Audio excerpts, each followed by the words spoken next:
नमस्कार। पिछले एपिसोड की बात को आगे बढ़ाते हुए आज हम बात करेंगे कि फाइब्रॉइड के लक्षण क्या होते हैं। मैं एक स्त्री रोग विशेषज्ञ हूँ। पिछले 31 साल से मैं महिलाओं के लिए कार्य कर रही हूँ और उनके स्वास्थ्य क्षेत्र की समस्याओं के बारे में मैंने जो सीखा उससे आज आपसे शेयर कर रही हूँ। फाइब्रॉइड क्या है ये तो हम जान चुके कि ये एक बिनाइन ट्यूमर है, नॉन कैंसरस ट्यूमर है। अब इसके लक्षण क्या होते हैं? ये लक्षण इस बात पर डिपेंड करते हैं कि फाइब्रॉइड गर्भाशय मुख में कहाँ पर है। तो ये आपके सामने यूट्रस का मॉडल है। इस मॉडल में देखिए, यदि ये बच्चेदानी का मुंह है या सर्विक्स, ये सर्विक्स हर मासिक धर्म में खुलता और बंद होता है। हर सेक्सुअल एक्टिविटी में ये खुलता और बंद होता है। अब इस गर्भाशय मुख के आसपास यदि फाइब्रॉइड होता है तो ये गर्भाशय मुख या सर्विक्स उसको हर बार बाहर पुश करने की कोशिश करता है। तब आपको जैसे मासिक धर्म में दर्द होता है या जो डिलीवरी का दर्द होता है उस तरह का दर्द हो तो ये सर्वाइकल फाइब्रॉइड का लक्षण हो सकता है। अब एक बात आपसे बिल्कुल स्पष्ट करना चाहूंगी कि जो मैं लक्षण बता रही हूँ वो केवल फाइब्रॉइड के हों ये जरूरी नहीं है, उसके और भी कारण हो सकते हैं। मगर यदि वहां फाइब्रॉइड होगा तो उसका क्या लक्षण है ये हम चर्चा कर रहे हैं। तो ये सर्वाइकल फाइब्रॉइड है। इस सर्वाइकल फाइब्रॉइड से डिस्मेनोरिया जैसा पेन हो सकता है। यदि वो फाइब्रॉइड बाहर लटक गया तो बच्चेदानी उसको पूरी तरह पुश करने की कोशिश करती है, वो यहाँ पर लटक रहा है तो आपको वेजाइना में एक लंप जैसा लगेगा और चूंकि उसके निचले हिस्से में ब्लड सप्लाई कॉम्प्रोमाइज हो जाती है तो उससे लगातार खून जा सकता है। ये सर्वाइकल फाइब्रॉइड का लक्षण है। अब इसके बाद थोड़ा ऊपर, जैसे ये आप देख रहे हैं ये दीवाल में है, मगर ये दीवाल में है और अंदर की लेयर को बिल्कुल छू नहीं रहा है, तो इससे कोई भी लक्षण नहीं होगा। अब इससे और ऊपर जाते हैं, जैसे यहाँ पर है और वो अंदर पुश कर रहा है।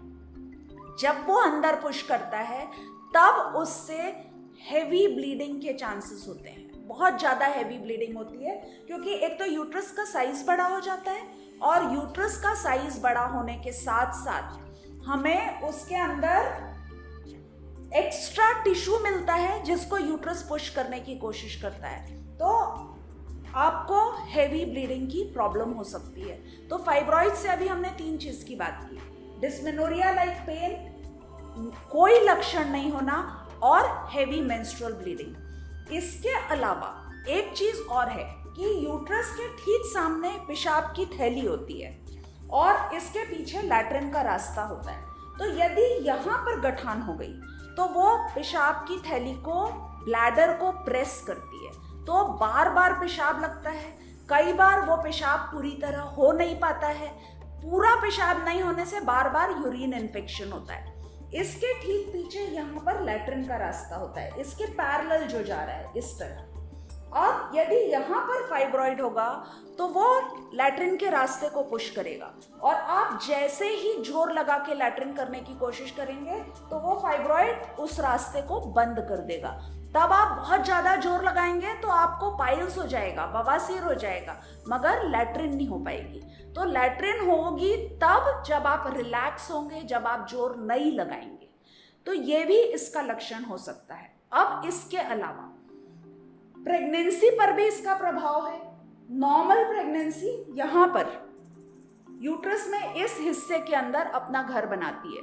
यदि वहाँ पर फाइब्रॉइड हुआ तो प्रेगनेंसी, फाइब्रॉइड के अंदर का ब्लड सप्लाई बहुत अच्छा नहीं होता तो प्रेगनेंसी इम्प्लांट नहीं हो पाती है और अबॉर्शन हो जाता है। यदि जिस तरह प्रेगनेंसी बढ़ती है उसी तरह फाइब्रॉइड भी बढ़ता है और उस स्थिति में आप देखेंगे बहुत सारे फाइब्रॉइड्स हैं, प्रेगनेंसी बढ़ रही है, फाइब्रॉइड्स भी बढ़ रहे हैं। तो फाइब्रॉइड्स इतना ब्लड सप्लाई ले लेते हैं कि बच्चे को प्रॉपर ब्लड सप्लाई नहीं होता। फाइब्रॉइड्स मुड़ने वाली चीज नहीं है, वो सॉलिड होते हैं और जब वो सॉलिड होते हैं, ये आप देख रहे हैं बिल्कुल सॉलिड है, तो बेबी को बढ़ने की जगह भी नहीं होती। तो कभी कभी बेबी अच्छे से ग्रो कर जाता है डिपेंडिंग ऑन कि फाइब्रॉइड कहाँ पर है, कितना बड़ा है, किस संख्या में है, और कभी कभी इस फाइब्रॉइड के कारण अबॉर्शन हो जाता है। कभी कभी जहाँ इम्प्लांटेशन होता है, मतलब जहाँ पे प्रेगनेंसी रुकनी चाहिए, वहाँ पर फाइब्रॉइड होने पर प्रेगनेंसी रुक ही नहीं पाती है। तो ये इनफर्टिलिटी के लक्षण हैं। इसके अलावा कभी कभी फाइब्रॉइड बहुत तेजी से बढ़ता है। जब वो बहुत तेजी से बढ़ता है तब स्टेम सेल्स के अंदर चेंजेस आ जाते हैं और उसमें कैंसर होने की संभावना हो जाती है।